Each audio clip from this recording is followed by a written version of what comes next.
If Ukraine does not survive, the United Nations will not survive. Have no illusions.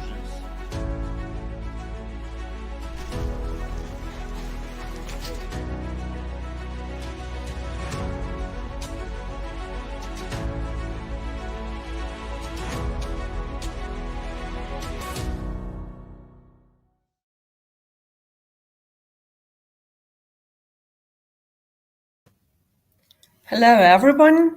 I'm very glad to welcome everyone to our next lecture in a wartime lecture series. Unfortunately, I can't say that it's a good evening today because there's been a very huge challenge today in Kiev and all over Ukraine. Not everyone have connection and electricity now, but I still hope that we will be able to have this session uninterrupted, and that there is a opportunity for our audience to join us live, and you will be able then to ask some questions.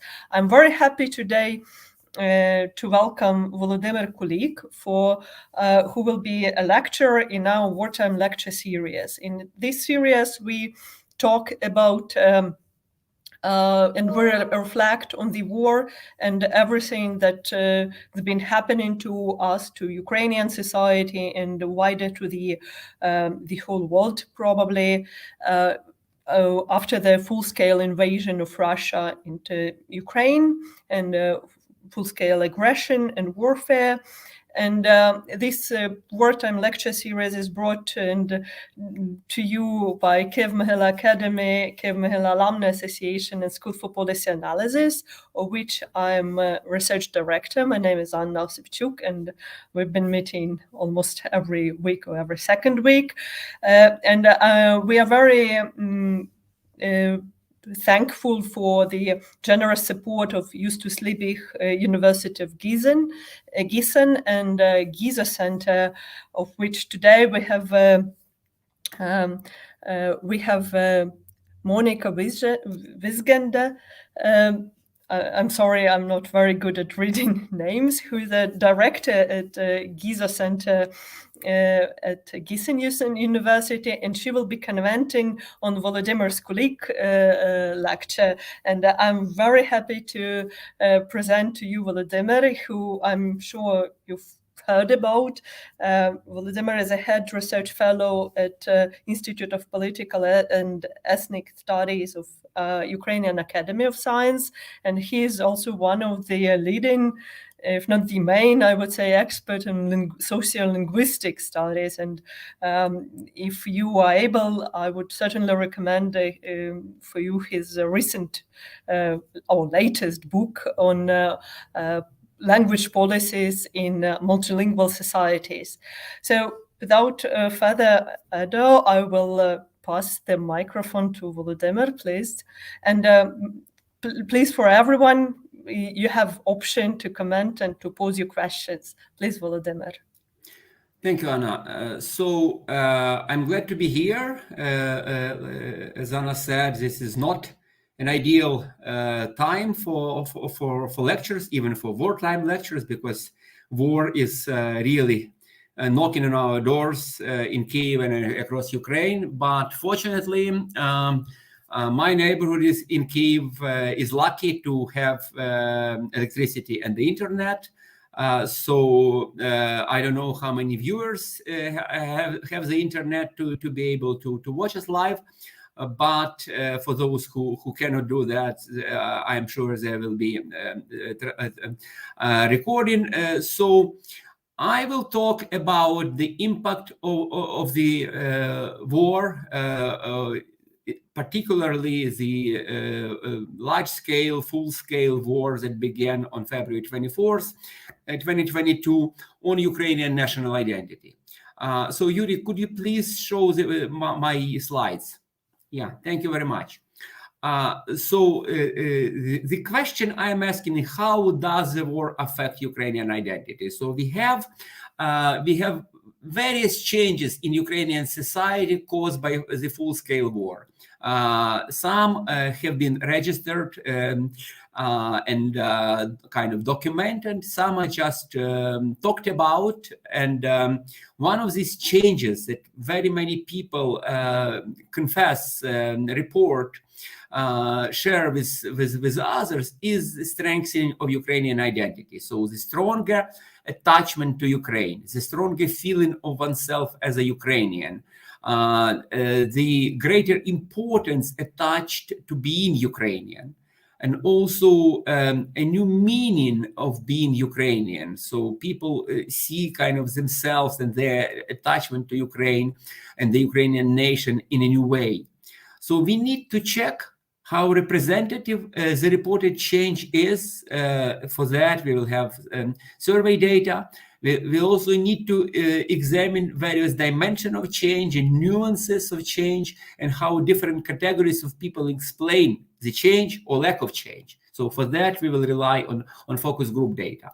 So let me say, I will not make a long theoretical introduction. Let me just say a few words. So starting with the very concept of national identity. National identity is obviously one of social identities, so one of collective identities. So people identify themselves in terms of one of the particular collectivity called nation. So national identity is self-perception in terms of nation, in terms of belonging to one of these national collectivities. So people believe there are such things called nations. There is such thing, for example, in Ukraine is a Ukrainian nation, and they believe they belong to it. Yeah. So this belief is produced and then reproduced by state and non-state institutions in various ways, like 24/7. So the state education, the state propaganda, the state bureaucracy, the state diplomacy reproduce this belief and their respective discourses, but also non-state media, non-state churches, and other non-state practices now, in particular social media, present people's views that they belong to the nations, that this is important belonging, that it is changing in time of war, and so on. So different people conceptualize differently the dimensions of facets of national identity, of any identity, including national identity. But I prefer to isolate, identify three dimensions. The salience of identity. I will talk about national identity, but this pertains to any collective identity people might have. So the salience of national identity vis-a-vis other identities people might have. So some analyze, some believe that more important is not the salience, but the strengths, how strong people's attachment to the nation is, or how strong their feeling of being members of this nation is. But I believe that it is better to deal with salience, because kind of strength is relational. So you can feel strongly about something, but even stronger about something else. Yeah. So let's check how strong national identity is, how important it is, or how frequently people think in terms of belonging to the nation vis-a-vis thinking in terms of other collectivities like gender groups, age groups, regional groups, linguistic groups, and so on, professional groups. Yeah. So then there is content of identity. Content is the meaning people attach to their perceived belonging to a given group. So we should ask, what does it mean that you are Ukrainian? What does it mean in terms of who can be Ukrainian or who are Ukrainian? So what are the boundaries of the groups, and what are criteria of belonging? So here we have kind of exclusion of others, but also kind of prescription for those within. So how they should behave, what that should be like, so what they should change in themselves to fully belong, to really belong. Yeah. And then there is contestation, so disagreement between various parts of the group, of the collectivity in question, such as nation, about salience and content. So different people see national identity as more or less important, and so the content of national identity, the precise meaning of participating in the group, belonging to the group, as differently. So there is stronger or less strong contestation of salience and content. So now coming to war is an important factor, important driving force changing identity. War can be expected to increase salience of national identity vis-a-vis others' identity, because in interstate wars in particular, people are attacked or affected as members of the group. So as members of this particular group called nation. And since they know, such as Ukrainians, they know that they are attacked because they are Ukrainian, because they do not want to be Russian. So we can expect that will increase the salience of Ukrainian identity, of national identity vis-a-vis other identities, gender identity, or occupational identity, or ideological identity. At the same time, war can be expected to radicalize content. So if, for example, most obviously, if Russians attack us, if Russians kill us, then Ukrainian identity would mean hating Russian, or maybe feeling distant from Russians. So stronger feeling of we are not Russians, we have nothing in common with Russians, because Russians are our enemies, Russians are our murderers. Yeah, so that's just one most obvious dimension. There are many other dimensions. We will talk about some of them later on in this lecture. And finally, we can expect that since different parts of the nation will be affected in the same way by the war, their thinking will evolve in the same way, in the same direction. So that can be expected to diminish contestation of the salience and content. So everybody will agree that national identity is of paramount importance, and national identity has this concept of enemy, has this concept of history, has this concept of language. So all these dimensions will be similar to all parts of the nation. So contestation will be diminished. So historically, we know that wars contributed to greater national solidarity and delimitation from other nations. So metaphorically, we can say wars created nations. There were some tribes, or there were some local communities, loosely related, loosely connected, and then came the war, and these people started feeling something in common and distinct from others who attacked them, who they attacked. So war draws sharp boundaries between groups, and those within the boundary binds together. So war strengthens the state and its ability and actual willingness to implant national identity. So the state is the main institution contributing to the salience and importance of national identity, and kind of prescribing a particular content of national identity. But as I said, war is just one state, just one institution. There are churches, there are media, there is informal interaction between people. So state is important, but not the only actor, not the only institution affecting the salience and content of national identity. So how do we study that? Two main methods are quantitative and qualitative, and they deal with different kind of data. Quantitative analysis relies on survey data. Survey data can analyze changes in salience of national vis-a-vis other identities, and changes in certain aspects of content. And so what are aspects of content? These are certain attitudes. So I hate Russians, or I love Ukrainian language, or Ukraine should belong to the European Union. So Ukrainians have always fought Russian conquerors, Russian rulers. So certain version of geography, certain version of history, certain version of linguistics, so to say. So all these attitudes, all these beliefs about importance of certain things are aspects of content of national identity. And then there is contestation, which can also be measured by survey data. We can see difference between certain demographic or ideological groups in certain respect, like their views about language, of their views about geography, and then we can compare the degree of disagreement in one survey and then in the next survey, before and after the war, for example. Yeah, so in this way we could compare and see changes in contestation.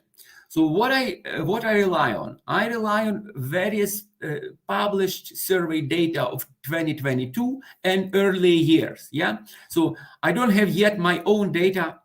I will have my own survey in December. So Professor Winkender has already invited me to present in her other lecture series. Hopefully she will mention that when she will comment on my talk. So in a month from now, I will be able to say something more precisely, because I will be able to compare this latest survey with earlier surveys I have at my disposal. So I will be able to analyze not just general data, aggregated data, but also data broken down by certain categories.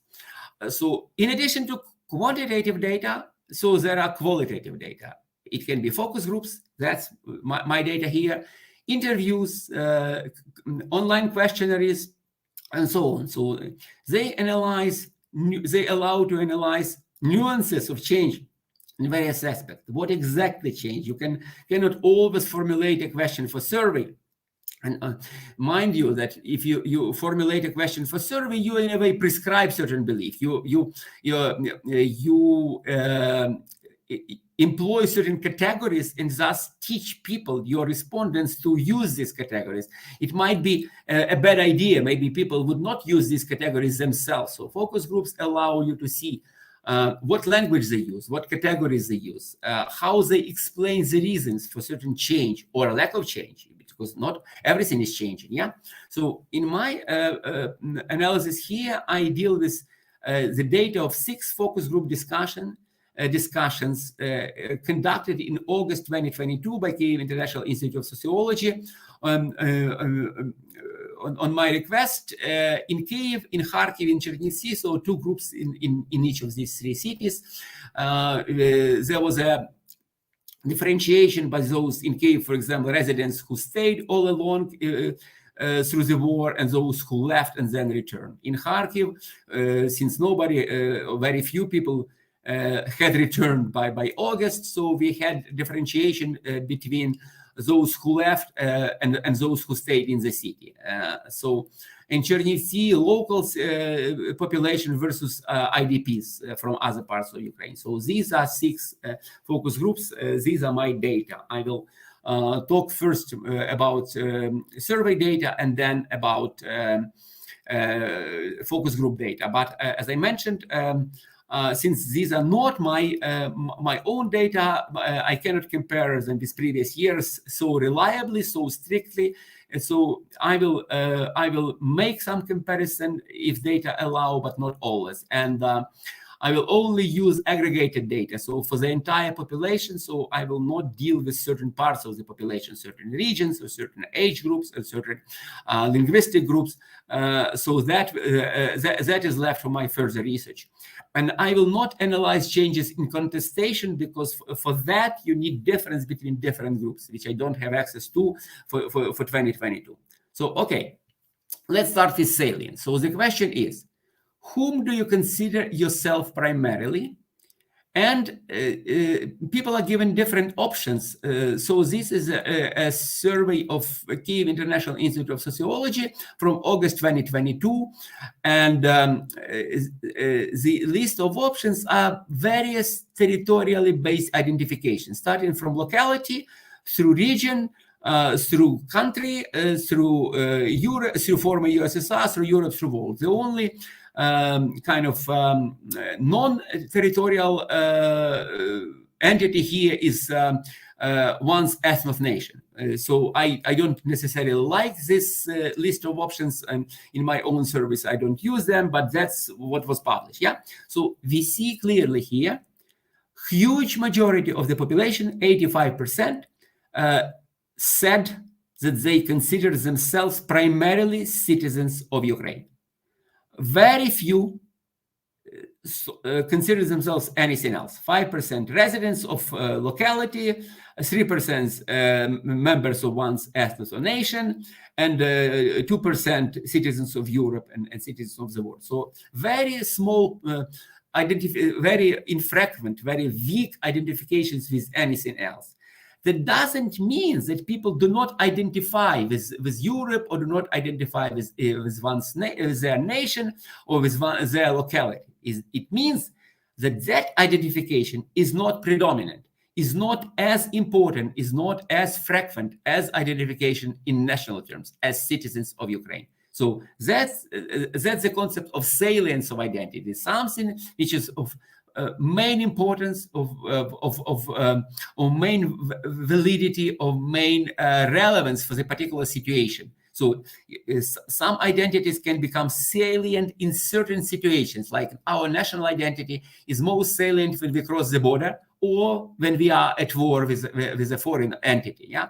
So normally in other situations we cannot think. We can think of them, ourselves as men or women, or as old or young people, or as residents of this neighborhood, or as fathers or sons, or so on. So there are situations in which the most important thing is our national identity. And so when we formulate questions like this, we mean cross situation, not just in one situation, but across the situation. Most of the time we think of ourselves. Yeah, these are only territorial options. There are other surveys, but not recent ones. So I cannot present the impact of the war, but there are surveys in which identity as citizen is compared as identity as a man or woman, as an identity of liberal or nationalist, or identity as a worker or intellectual or student or peasant, and so on. So even there, national identity is usually one of the most important, or one of the two or three most salient identities. But here, if we compare just territorial entities of different scale, national identity is number one, absolutely. So let's see the change, the dynamics. Yeah. So we see the 30 years of asking the same question, the results of 30 years of asking the same question, and we see several peaks. Most recently, yeah, in 2022, from 65% to 85%, a huge, sharp increase caused by the war. That's obvious. Before that, another peak, smaller one, was in 2014 by Euromaidan, caused by Euromaidan and the war in the Donbass or annexation of Crimea. So the first attack of our sovereignty and territorial identity, territorial integrity. Yeah. So then there were small. There was an increase after the Orange Revolution. This comparison between 2004 and 2006, but these were smaller peaks. Now is the most visible, the sharpest peak. So we clearly see that the national identity increases the war increases the salience of national identity vis-a-vis other identities. Now to the content or the meaning of being Ukrainian. So we can ask people, who do you think belongs to the Ukrainian nation? Or who can be called a Ukrainian, or who can be called a true Ukrainian, справжній українець? So different ways of asking will produce different results, but unfortunately I cannot present recent survey data on the meaning of being Ukrainian. These survey data are not available yet, or at least I have not seen them. So strict comparison from before the war and after the war are impossible. Yeah.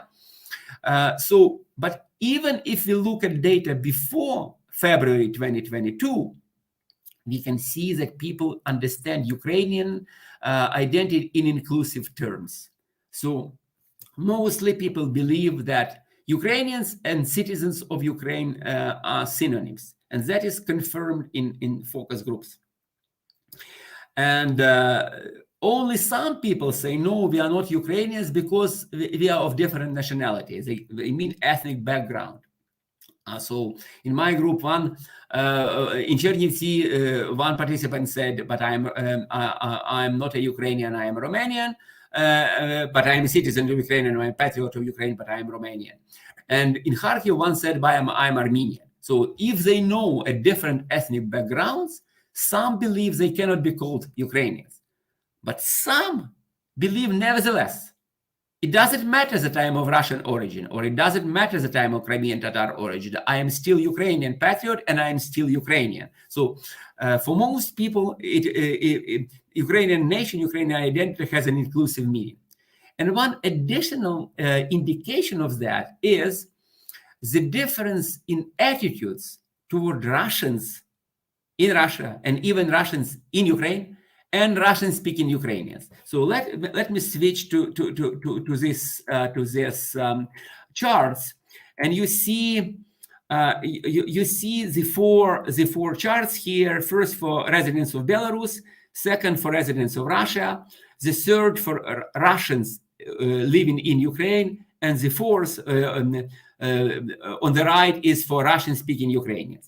And we see that for three first groups, the dynamics of attitudes was negative. So the Ukrainian population came to view these three groups worse than before the war. In contrast, for Russian-speaking Ukrainians, we see a positive dynamic. So Russian-speaking doesn't mean not Ukrainian. They are not Russians. They are Ukrainians. So for that, they are included as some of us, and because of that, attitudes towards them is positive. For those who are Russians in Russia, they are not some of us. They do not belong, and the dynamic is negative. And interestingly, Russians who live in Ukraine, but dynamic is negative. But we have data here just for 2 months after February 24th. So these are not representative data, but we can say that those Russians who still want to call themselves Russians somehow considered not fully belonging to Ukraine. They don't want to be Ukrainians. They still believe they are Russians. So maybe they do not really belong. They're not part of Ukrainian nation. So let's move back to focus group data on the meaning of being Ukrainian. So some participants in focus groups relate Ukrainian identity to certain characteristics. For example, the use of language. A true Ukrainian speaks Ukrainian language, or at least knows Ukrainian language. Or a true Ukrainian knows and respects national traditions. Or a true Ukrainian loves Ukraine. He or she is a patriot. Yeah. So different characteristics are referred to as kind of criteria of being a Ukrainian or being a true Ukrainian. Yeah. So, and here it is a kind of ambiguous role of this characteristic. On the one hand, we can say that they set boundaries, and those who do not meet this characteristic, do not possess this characteristic, are excluded from the national collectivity. So if you don't speak the language, you do not belong. If you are not a patriot, you're not a Ukrainian. And some people would say that. But on the other hand, these characteristics people refer to serve as prescriptions on how to be a true Ukrainian. So if a true Ukrainian is the one who uses the language, so your way of becoming a true Ukrainian is to use the language. Yeah, you are not excluded by the background. You're not excluded a priori. You are given a way to belong. So it's up to you whether to go that way or not. So let me illustrate that with the two answers from focus groups. The question the moderator asked is, what does it mean for you to be Ukrainian? So one respondent is in Kharkiv. So in this examples, Kharkiv 1, for example, is the first group in Kharkiv. F is female, so gender, and the third 40 is age. Yeah, so you will see basic parameters of this basic characteristic of this participant. So this participant says that First, being Ukrainian means freedom. Yeah, so this is perhaps the main thing that distinguishes us from others. In any situation, our people is more consolidated. So this is clearly a civic criterion of belonging. Yeah, so freedom and consolidation. But on the other hand, there is a kind of ethnocultural criteria. Plus, Ukrainians are those who remember their ancestors, remember their traditions, remember their history. So here we see a clear combination of civic and ethnocultural criteria, ethnocultural characteristics which mark true Ukrainian. Yeah, and so there is another answer in Kyiv. A woman says there are many Ukrainians by passport, but judging by their deeds, God forbid. So although they are Ukrainians by passport, they formally belong to the national collectivity, their deeds demonstrate they do not really belong, in her opinion. Yeah, so she, in a way, excludes them from the national collectivity. Of course, she doesn't say they should be deprived of Ukrainian passports or Ukrainian citizenship, but she says that in this ideal, true national collectivity and brotherhood of the people, they do not belong. So these are two different examples. One is specific, characterizing certain things, and one is general, so just deeds. Yeah, so judging by their deeds, they do not really belong. So now let's move to certain aspects of the content. So how do these attitudes, such as attitude to Russian or attitude to the language or attitudes to Ukrainian nationals of the past, how are they part of national identity? I'm arguing, I'm conceptualizing these attitudes as parts of the content of national identity. So what does it mean to be Ukrainian? For some people, to be Ukrainian is to hate Russians, or to feel distant from Russian, or to feel that they are very different from us. We are not one people. Yeah, there is nothing in common between us. Yeah, so in this way, attitudes toward Russians is part of this feeling, what is Ukrainian? What does it mean for you to be Ukrainian? Yeah, so here we see second chart, residents of Russia. How do we treat them? We treat them negatively. In 2018, the predominant attitude was, as they called here, warm. So on the bottom, green is warm, and the top blue is cold, and this gray in the middle is neutral. Yeah, and so we see that in comparison with 2018, attitudes of 2022, here is March and April of 2022, are predominantly negative, cold, and the percentage of those with warm attitudes has decreased 6 times. Yeah, so it's tremendous change, and so kind of seismic change. Yeah, so we see that now the meaning of Ukrainian identity includes a negative attitude to Russian. So that's how Ukrainians changed, how their identity, how their perception of Ukrainians changed as a result of the war, of the full-scale invasion of Russia. So how is characterized in focus groups? The question is, what is your attitude toward Russians? Yeah, so one participant says, I treat them as enemies. They have bombed the house of my acquaintances and they have nowhere to live. I cannot have a different attitude. Yeah. Another says, my attitude is negative, but here is nothing about enemies. Yeah, because people who keep silent and support this war, for me, it's an indicator. And they keep electing the same president for 20 years. I don't know. We Ukrainians change them, meaning presidents. If you don't like them, we fight and get a result. Not always a good one, but we know how to change. So there's a clear contrast between two groups, and one's own group, Ukrainians, is treated positively and viewed positively, and the other viewed negatively because they are responsible for not changing their authorities, their presidents who are bad, who started this invasion. And finally, in Kharkiv, one participant says, a neutral attitude. I believe that a person's outlook is gradually formed by what television shows, both ours and theirs. Therefore, I have nothing against people themselves, against their country. So it is all about the authorities and governments who play such games. So So these are just games.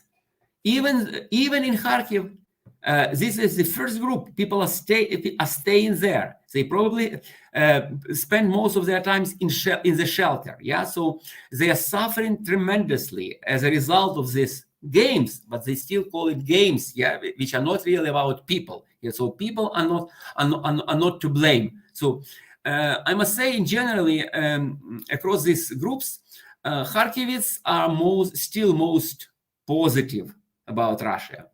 Rather negative, but still not as negative as people in Kyiv and in Chernivtsi, and they still are ambiguous about Ukrainian nationalism, and they still do not feel that Ukrainian language is their real language, and so on. So their evolution is most limited of these three cities.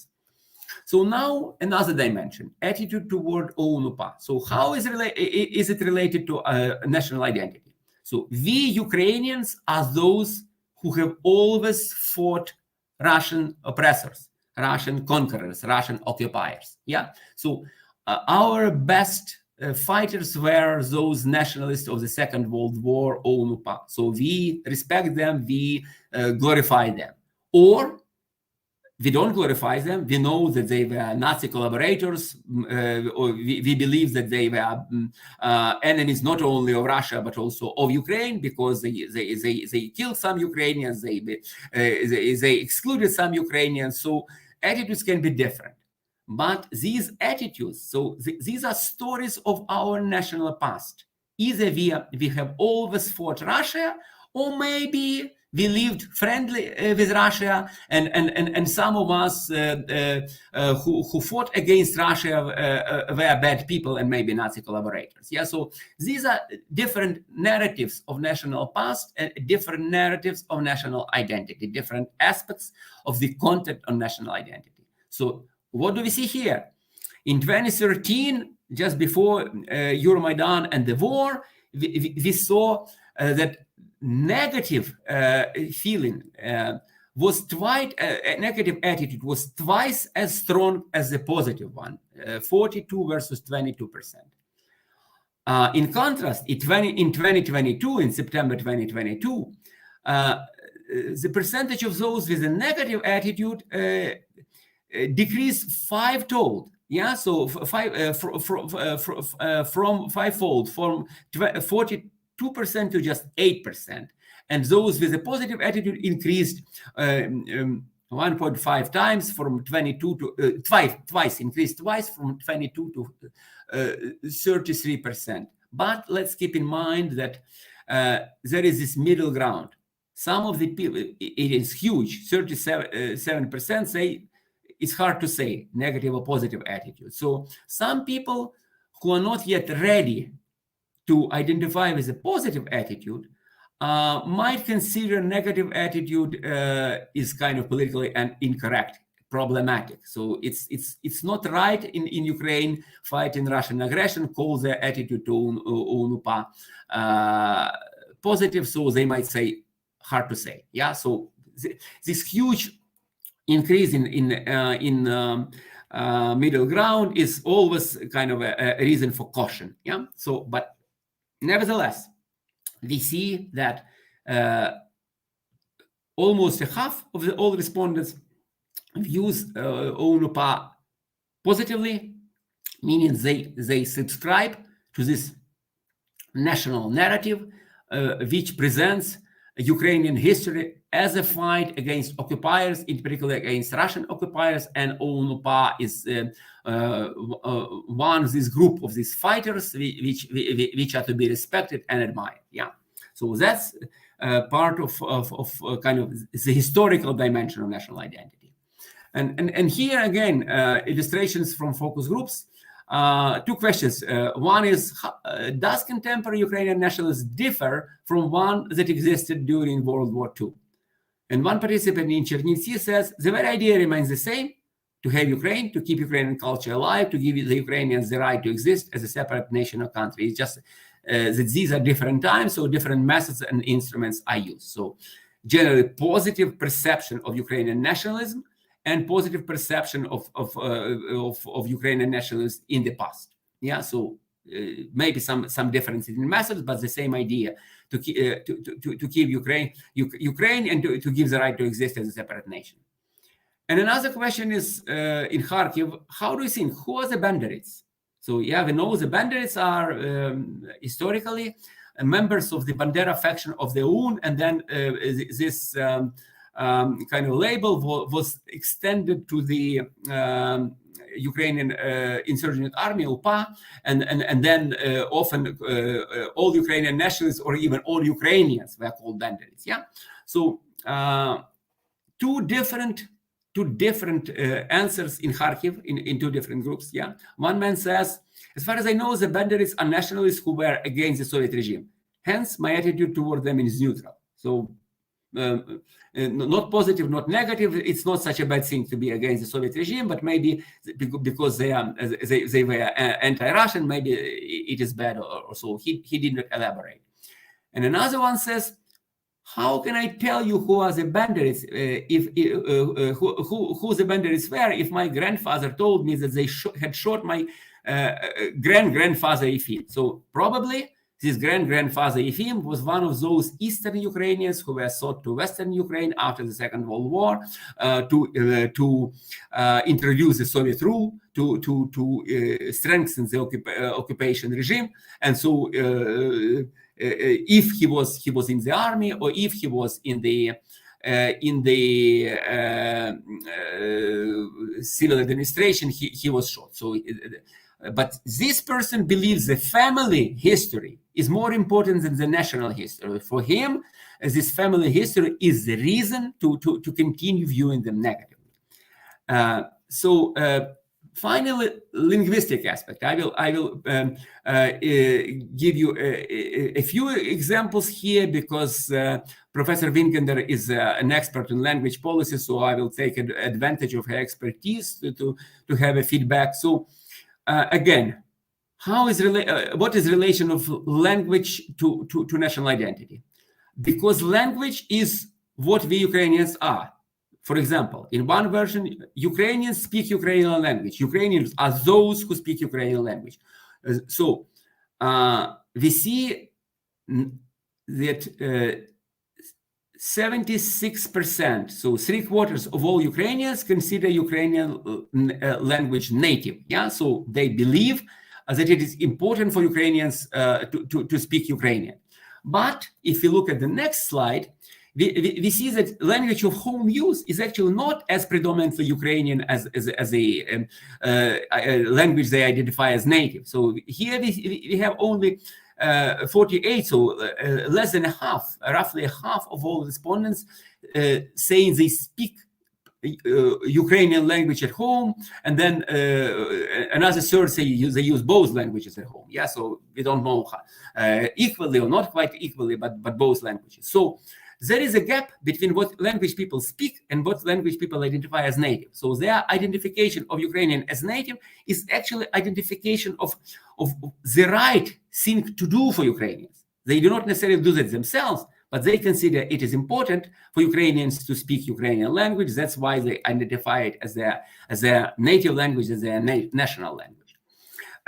And so in 2022, there was a question in the survey whether those who said that they speak at home Russian, or both Ukrainian and Russian, whether they intend to switch to Ukrainian language in everyday life in the future. And remarkably, of those who speak both languages, 60% say they will switch. And of those who speak only Russian, 34% say they will switch. If all these people switched, really, that would be a huge change. We would not recognize our cities. Unfortunately, that will not happen. But this intention demonstrates their perception of what a true Ukrainian should do at a time of war. So again, this is part of national identity. And we see that in focus group data. So the question about what is for you the Ukrainian language now? And we see four different examples. Our beautiful Solovina language, then language of communication, then language of our future, and finally, now it is a kind of identification that I am from Ukraine. So most clearly demonstrated perception that the use of Ukrainian language identify oneself as a Ukrainian, as kind of свій, the one who belongs, yeah, one of us. And in Chernivtsi, a question which clearly demonstrates the perception of the connection between the war and the use of Ukrainian. The question is, should the Ukrainian be used more than now? And an answer, yes, of course, 100%. In particular, when a person is in public service, they certainly must speak Ukrainian. But in everyday life too, after this aggression of our neighbors, every person who can think will begin to change. Yeah, so the perception that it's absolutely necessary in response to the war to switch to the Ukrainian language. So to conclude, the war has affected and continues to affect Ukrainian identity. Ukrainian identity is changing both in its salience, so its salience vis-a-vis other territorially based identities, and perhaps not territorial too, is increasing. At the same time, the meaning of identifying as Ukrainian is also changing. So greater distance from or even hostility to Russia and Russians, more positive attitude toward nationalism, past and present, and a stronger attachment to Ukrainian language, which is not necessarily translating into actual use, but which is an indicator of that people perceived that to use Ukrainian is the right thing to do for a Ukrainian, to be Ukrainian, to belong to this national community at war with Russia is also to speak Ukrainian. So some of them will actually implement that in practice, some will not, but maybe they will perceive more positively this what will others will do, and in this way contribute to this collective change. We will see.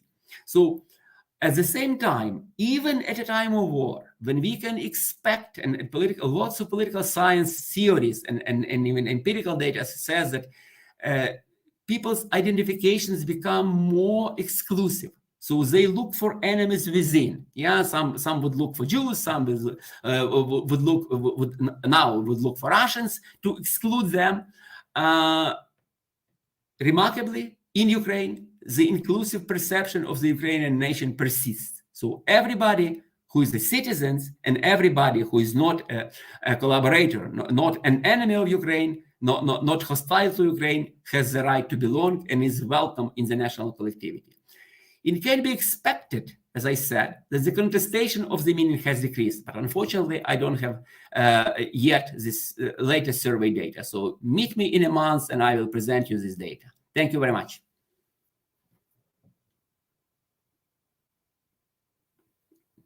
You can switch off my slides now.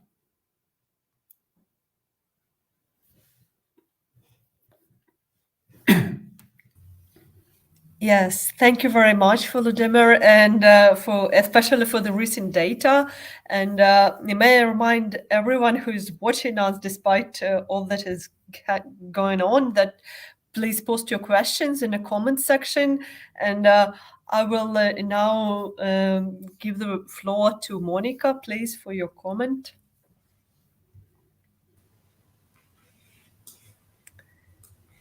Yeah, thank you very much, Anna. Thank you for organizing this important lecture series. It's an honor to be here, to listen to the lecture and to comment it now. And above all, thank you so much, Volodymyr, for your talk with fresh data on the development of Ukrainian identity. Unfortunately, there were problems with the sound at the beginning, so I couldn't hear you, Volodymyr, 100%, but I hope I didn't miss anything. In your lecture, you deal with a very important topic, and your new data and facts give us, as a result, a clear picture of developments in Ukrainian identity. It is very helpful that you include in your analysis different turning points and time spans after the breakup of the USSR 2014 and today. Your explanations were very clear, so I can now actually only make a few comments. My comments will underline 3 aspects of your lecture. And since I'm specialized in sociolinguistics, my comments will first of all touch on language-related aspects. My first comment concerns the role of the Ukrainian and Russian language in Ukraine, and especially the trend of switching to Ukrainian. One of your last slides had as its title, Intention to Switch to Ukrainian. I heard a lot of this topic in the last months and know that switching to Ukrainian is an important movement now in Ukraine.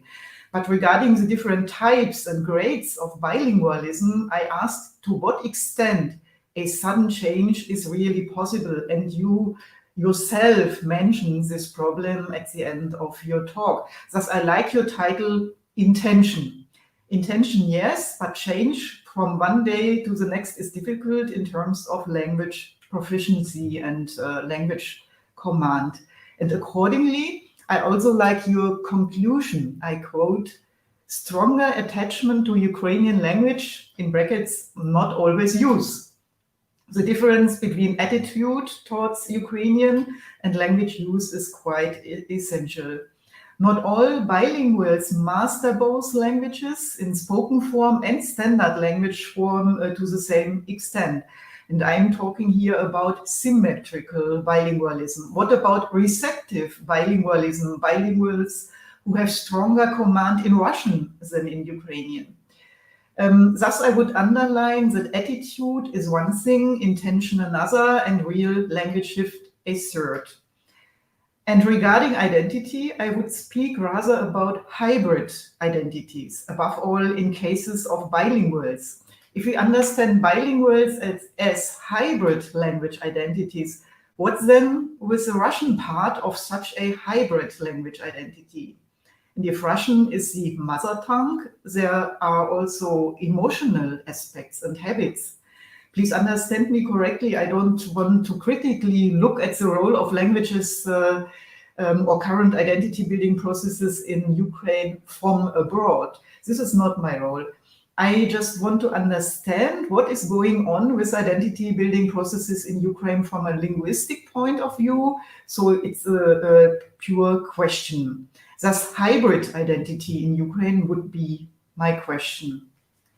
My second comment concerns identities in relationship with types of languages, or better, types of standard languages. Coming back to the point that a lot of people in Ukraine are bilinguals in different grades and types of bilingualism, and the role of the Russian language in this. Multilingual language situations show that a language does not belong to just one state. Take as an example, English in Great Britain, in the US, in Australia, and all the varieties of English in different parts of the world, or German in Germany, Austria, Switzerland, in diaspora situations, Russian in Russia, in post-Soviet states, also in diaspora situations. In the case of Russian, this means that Russian as the language of Russia is one. Russian in the post-Soviet states is something else if we speak about Russian as the language of the aggressor. I know to compare language situations is difficult, and I'm now giving arguments against my statement myself. The problem and difference with regard to Russia is Putin's concept of Ruski Mir, which is language-based. So this concept and its consequences are an argument against the comparison of Russian with other language situations.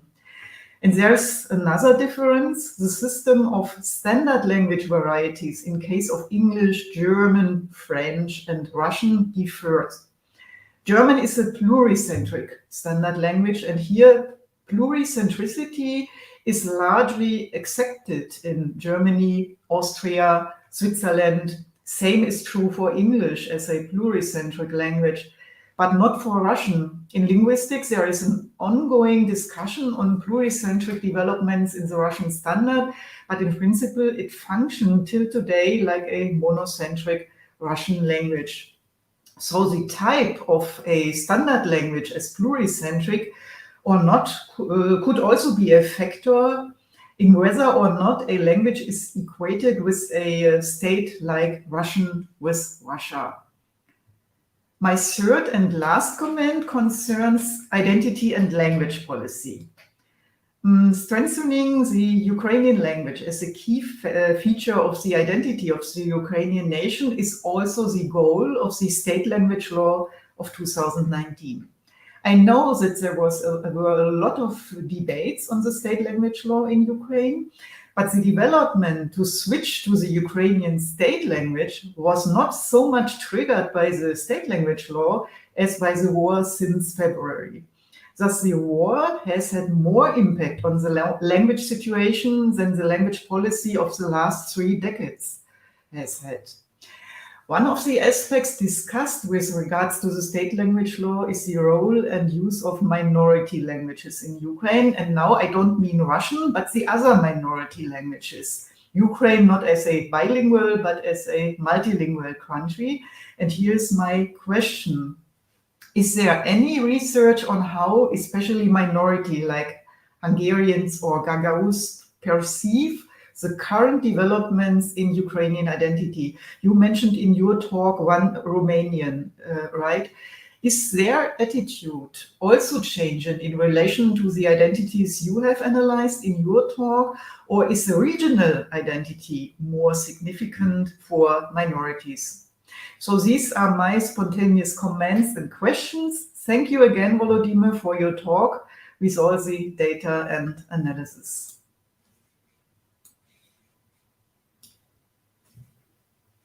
Anna, may I respond now?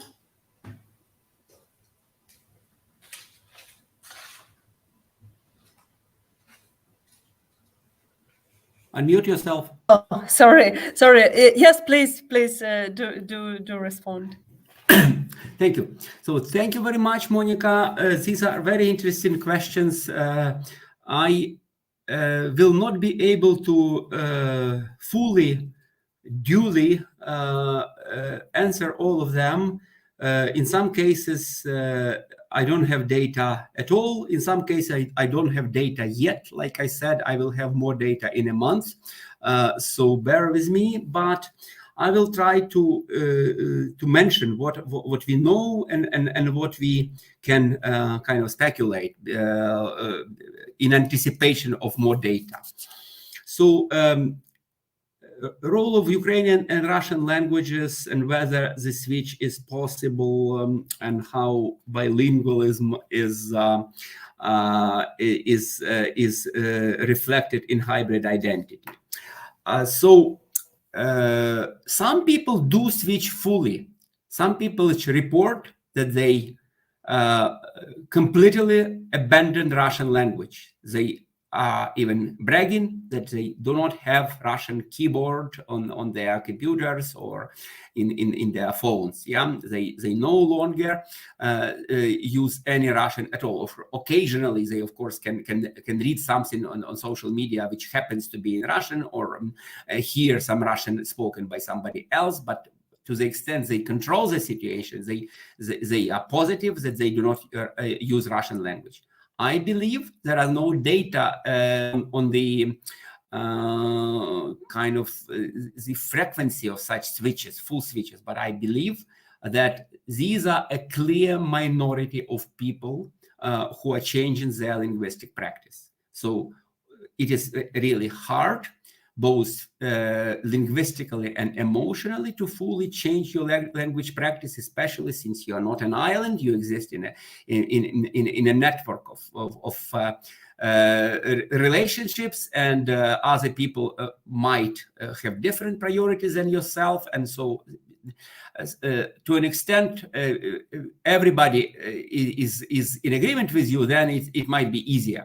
But some people said that because of their attachment to their parents, or to their attachment to their spouse, or to their friends, they still keep using that other language, such as Russian is there. But that is not what is expected. When what people are expected to do is to be able to use Ukrainian wherever other peoples prefer Ukraine, especially when they are in their official capacity in the workplace, service those people. So if I am a waiter in a restaurant, I should be able and willing to use kind of adequate Ukrainian in servicing these customers. If I am a public servant, I should be able and willing to service visitors, citizens, to come into my office. So whatever I do otherwise is none of anybody's business, But of course, there is a spillover effect between official use and private use. And if a capacity and a habit of using a language, such as Ukrainian, is developed in one domain, such as the workplace, then there is a spillover in the private domain and the other way around. So here I would say that it is not true that the war has affected language practice more than the language law of 2019.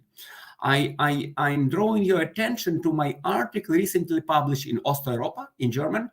It's translation from my Ukrainian. And I argue that the use of Ukrainian as a language of resistance to Russian occupation and Russian imperialism, which I believe is a most important function of Ukrainian language since the beginning of this large-scale war, is facilitated and kind of enabled by the knowledge of Ukrainian acquired and a habit of using of Ukrainian acquired as a requirement of 1920 language law.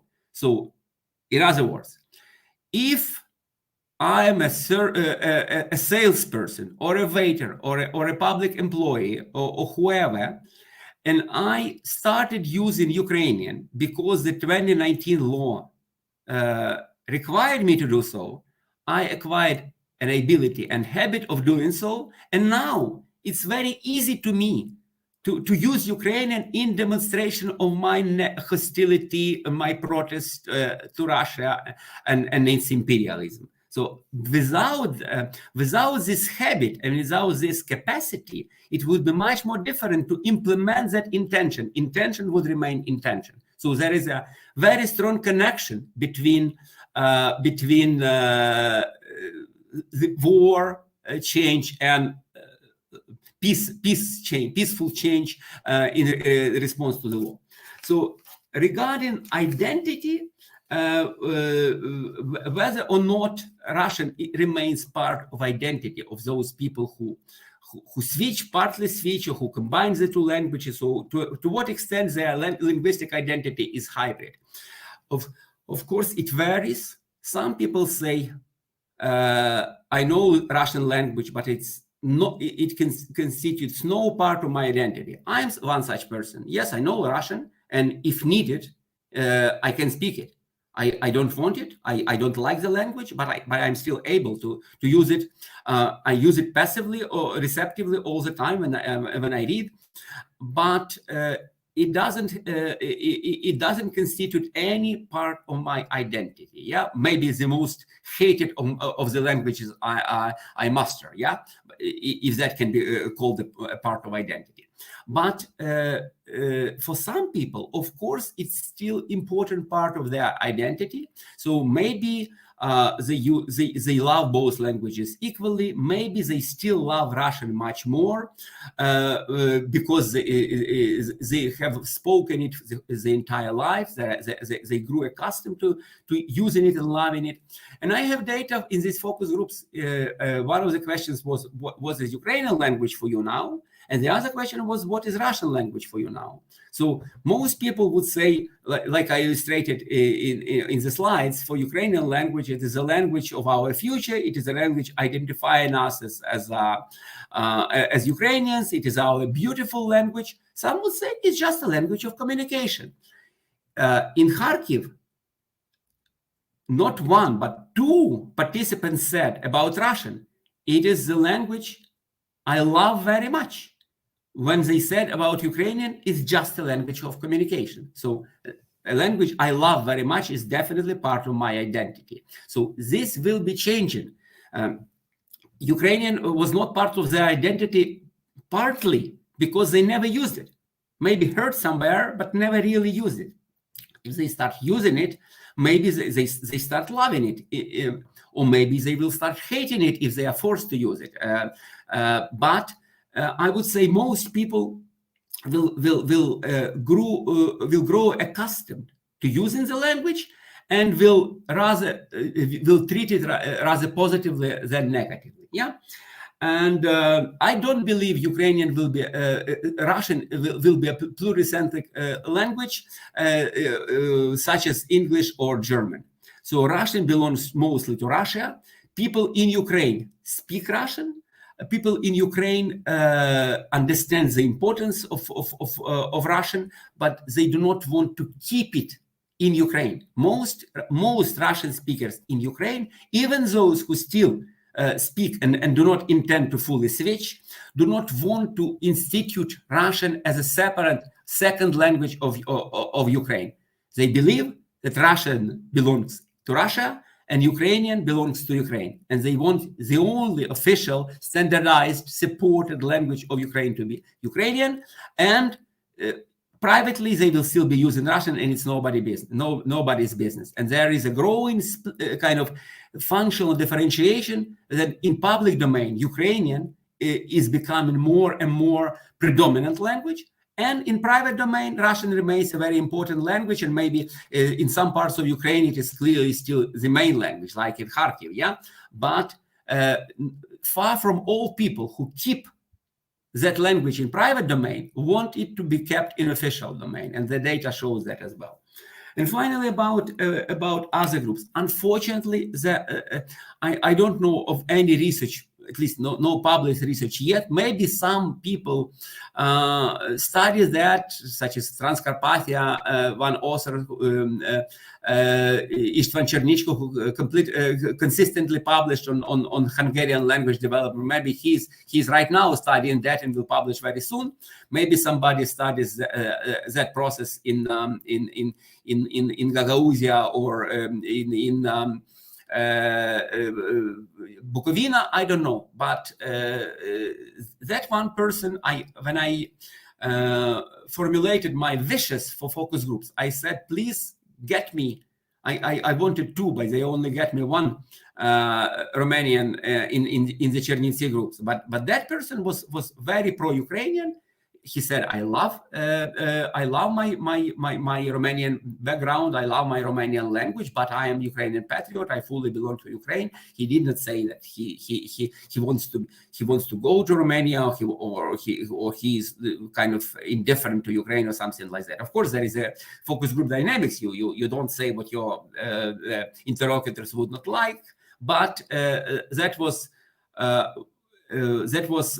one illustration how an ethnic minority member can behave in this situation. He was fully functional in Ukrainian. At one point, he was at loss for some words, and the moderator say, but say it in Russian. He said, I don't want to say it in Russian. I want to speak Ukrainian in this situation to demonstrate my Ukrainian identity, to demonstrate my Ukrainian patriotism. He was adamant about being Ukrainian patriot. How widespread it is, probably that will depend on how well these people know Ukrainian language, whether they live in localities with Ukrainian majority, such as Chernivtsi, or in Ukrainian minority, such as some rural districts in Chernivtsi Oblast or in Transcarpathia Oblast. So that requires further research. Unfortunately, now it is not good time for in-depth research for ethnographic studies. So there is huge dislocation. There is strains. There are strains caused by the war, and people do not have time and maybe patience to talk so much about language. So, together with my colleagues, I planned a detailed ethnographic study of language practices in big Ukrainian cities, and of course we stopped the project. We are not implementing that. We are waiting for better times. But thank you. We will keep that in mind, and we look carefully for other studies which may help us to clarify this situation.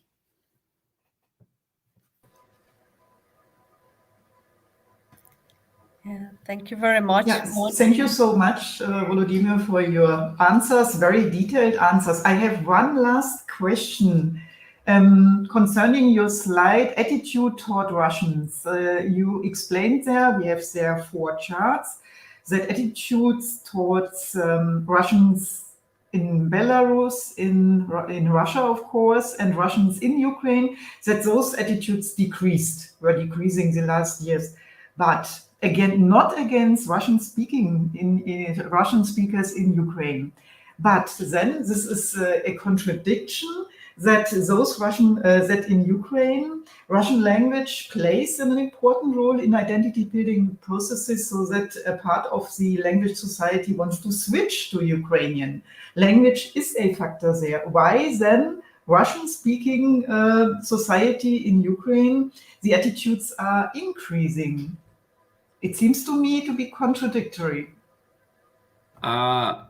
We should study that more carefully. I cannot confidently answer that question because I only have this limited amount. So in these focus groups, we had like 2 hours for 20 questions. So not all questions could be asked. Not all questions could be asked in detail. You want to hear all participants, so you cannot give everybody enough time to talk about all detail. But how I interpret this, positive attitude toward Russian speakers means the recognition of their belonging to Ukraine and their participation in the fight against Russia. So Russia is the enemy of all residents of Ukraine, and Russian speakers are no different. So they fight, they donate, they belong. Yeah, they suffer, they support, they belong. So we are all in this together. So we view all of those participating in this and suffering from this and contributing to this positively. Except there is this problem with those who still want to be Russian. So Russian identity is no longer about background, it's about a choice. If person wants still to say he or she is Russian, then people view this person suspiciously. You could say you are Ukrainian and switch to being one of us. You don't want to. So something is wrong with you. Maybe you still want Ruski Mir to come here. So that is problematic. But then again, further studies are needed. Yeah. But about Russian speakers, so we are all in this together. Let's win this war. Let's build a new Ukraine. In that new Ukraine, you will have democratic right to speak whatever language you want in private life, but you will have an obligation in your working capacity to use the state language. In accordance to the law. So these are, like I said, about certain characteristics of Ukrainians as a meaning of belonging. So Ukrainians are those who do this and this. So these characteristics which people refer to serve double function. On the one hand, they might be seen as factors of exclusion. So those who do not do this do not belong. So if you are still speaking Russian, you do not belong. Or they might be serving as prescription for the right behavior for the full belonging. So if you want to fully belong, you should speak more and more Ukrainian, and then eventually only Ukrainian. Yeah, at least in public domain, at least in your working capacity. And that last quotation I showed you, that the person from Chernivtsi said, in response to this, after this aggression that our neighbors did, everybody who can think should change. Yeah, should change their behavior. So that is a prescription for the correct behavior rather than exclusion based on some a priori criteria. Yeah? So nobody wants, very few people want to exclude Russian speakers who just happen to be speaking Russian.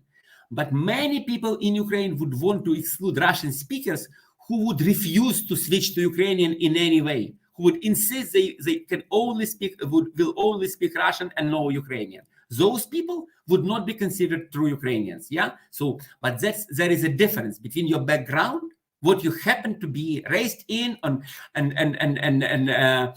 your biography. Maybe you lived in Russia, maybe you had no chance to get Ukrainian education, maybe you just didn't have the right attitude at that time. But now it's up to you. You can choose this right path, and start behaving correctly, and then you would fully belong. Or you can refuse, and then you would not fully belong. So this is how I explain this seeming contradiction. Yeah, thank you very much, Volodymyr, for this answer and all information. And I'm very look forward to your fresh data in December and our next meeting then in December. So I'm fine, Anna, with my questions. Maybe we open now the discussion for we have a couple of questions, but they're more, I would say, technical, or rather kind of asking about more details. I will start with those one, and there is just recently another one was added, but I will start with the more technical. The first chart you shown, I think that was the chart on dynamic of this national identity. Here you see the question whether it will be published, this chart, and on the dynamic of national identity, or identifying as citizens, and also whether the all data is from keys data. You have to unmute yourself. Yuri, could you please show my slides? That was the very first one. Yeah, okay. Just let me. So first, I'm answering the question about the origin of data. So you see, here is keys, So this one is also keys. This is the same. So here I'm saying it's rating group, So here is keys again. So in all cases, here is rating. So in all cases, I indicate where it comes from. And so these are published data. These are not mine data. So they are all published. You can find them by some keywords, or if you go to collection on the websites of these particular companies and keys and rating group, then you can find this. And I'm indicating the months. It's like April here, So September. So you can find this data. Thank you for these details on where to find. And another question that we have from Natalia Rabinska. Thank you very much for a very interesting discussion, as well as the valuable data presented. My question is, what is the respondents' attitude toward the demands to use Ukrainian language in Ukrainian media? In other words, are the respondents equally willing to consume the media in Ukrainian? Thank you, Natalia. You know what to ask. So of course, the media is a problematic domain. So I don't have any fresh data specifically about the media. No, I do have. I know there are data about the use of languages in social media, and it showed that in response to the war, the share of people using Ukrainian in social media hugely increased, hugely. So for a long time, many people who use Ukrainian in private life, like even in Western Ukraine, still for some reason believed it was appropriate to use Russian in social media. Now that's gone. Thank you, Tоварищ Putin. So now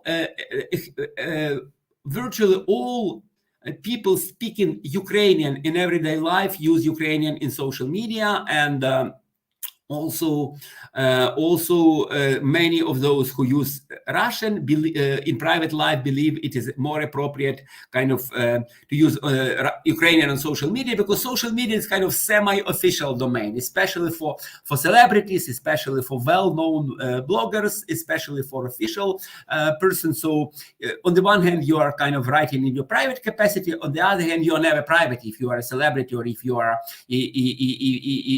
you are a politician or whatever. So concerning other types of media, I don't seem to see any data, but I believe that, of course, judging by what people say about their linguistic behavior, for example, on social media, when they say about what they read or what they watch, they say that they increased very much the use of Ukrainian. My focus group data, for example, confirmed that. You don't know how true people are, how truthful people are when they say maybe they are lying, but they do say that they start watching Ukrainian much more, listening to Ukrainian songs, watching Ukrainian versions of news websites or Ukrainian subtitles in the movies and so on. So I believe that the voluntary switch toward more Ukrainian, wherever there is a choice, will be obviously towards the more Ukrainian. Whether or not people would support a kind of arbitrary state-dictated switch to Ukrainian is another matter. We don't yet know. Different people view it differently. Some people do believe that all television, for example, should be in Ukrainian. There should be no Russian whatsoever. On the other hand, many people believe that it's not the state's business to dictate to private broadcasters what language to use. So I asked this question several times, whether respondents believe that the state should introduce a certain minimum of the use of Ukrainian on television and in radio. And roughly 1/3 said that yes, the state should do it. Maybe another third say yes, but only for state-owned broadcasters. And another third say no, they should be free to choose their language themselves. So I believe the main reason here is freedom. Ukrainians, as that woman from Kharkiv said, are freedom lovers. They do not want the state to limit their freedom of choice. So Ukrainians might be happy to switch to Ukrainian, but not if they are forced to. So many Russian speakers say we don't like being forced to. Some might use that as an excuse not to do any Ukrainian at all. That is very good excuse, by the way. But for some, it's a matter of principle, not to be forced, not to be deprived of their right to choose. So we need more data for that. I believe the law of 2019 is very clear in that respect, even though now the Zelensky regime somehow bypasses the law by finances these channels like Dom in Russian in violation of the 2019 language law. But according to the law, whenever the martial law is gone and we return to full validity, full force of the law, it dictates the huge majority of broadcasting in Ukrainian on television and in radio, and that suffices. If this law is respected, if this law is implemented, then it's enough. And of course, there will be freedom of choice on the internet and in social media, and it's okay. You cannot regulate those types of media.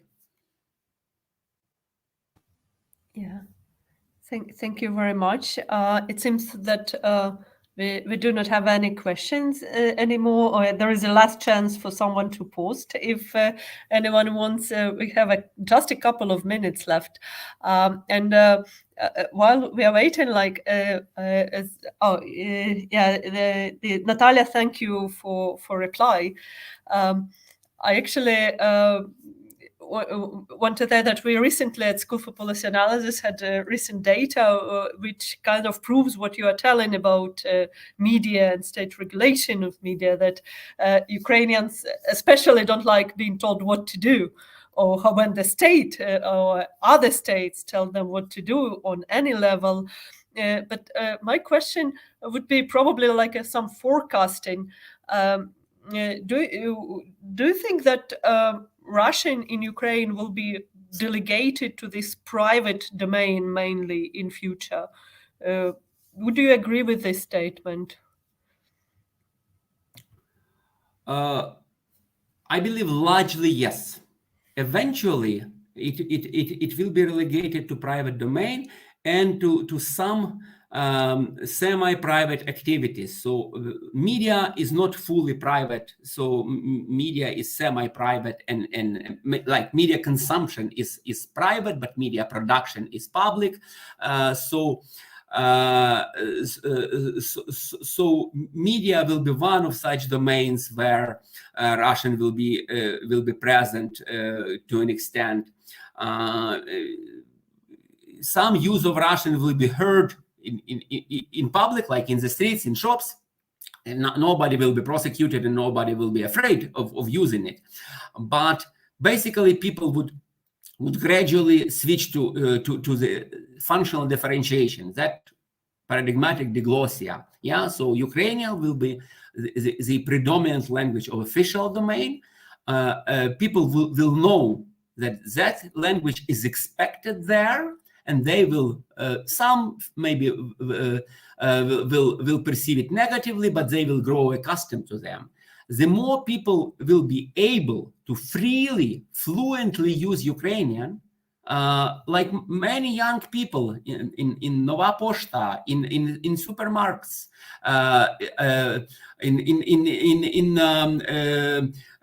many offices, people are fluently using Ukrainian, and they. I took my mom to the private clinic today. Everybody was speaking Ukrainian with me, except for one doctor who was really struggling, but who still knew that it was the right thing to do, that he was expected to, especially that my mom and I didn't switch to Russian, of course. So he realized that he would have to speak Russian, to speak Ukrainian, but it was difficult for him. For some, he kept switching for a few words to Russian and then back to Ukrainian. But everybody else spoke beautiful Ukrainian, quite fluent. So if people will have no problem switching Ukrainian, they will have no issue with this expectation that they should speak Ukrainian. At least a big majority of them.